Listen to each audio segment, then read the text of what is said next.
Okay, hari ni kita bukan nak share pasal tips ataupun promote. Kita nak settle masalah. Untuk abang-abang kita yang biasa saya tahu beli kereta Recon untuk model-model baru macam Alphard Velfire, Harrier baru. Dia dah ada function emergency.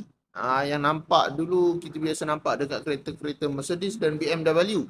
Tapi sekarang benda tu dah ada dekat kereta-kereta Toyota dan juga Honda dan sebagainya lah.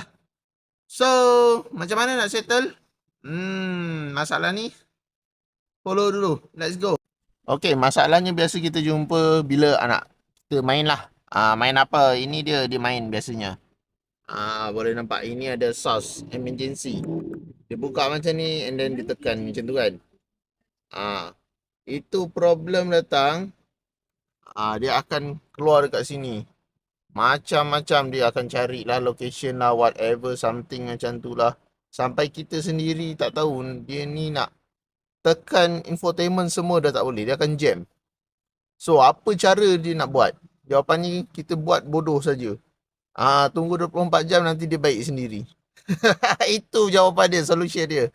Tak payah sibuk-sibuk nak apa panggil apa semua. Biar je. 24 jam nanti dia akan hilang, dia akan hidup balik semula.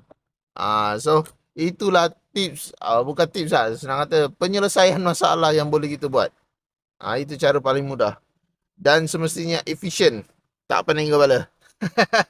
Okey, jangan lupa yang berminat nak cari kereta Recon, kita ada ready stock banyak unit, 100 lebih unit. Kereta jenis-jenis SUV ada, MPV ada dan juga sedan pun kita ada. So, berminat boleh hubungi saya di 0177145604. Ingat Recon, ingat Nabil. Cari Recon, cari Nabil. Bye-bye.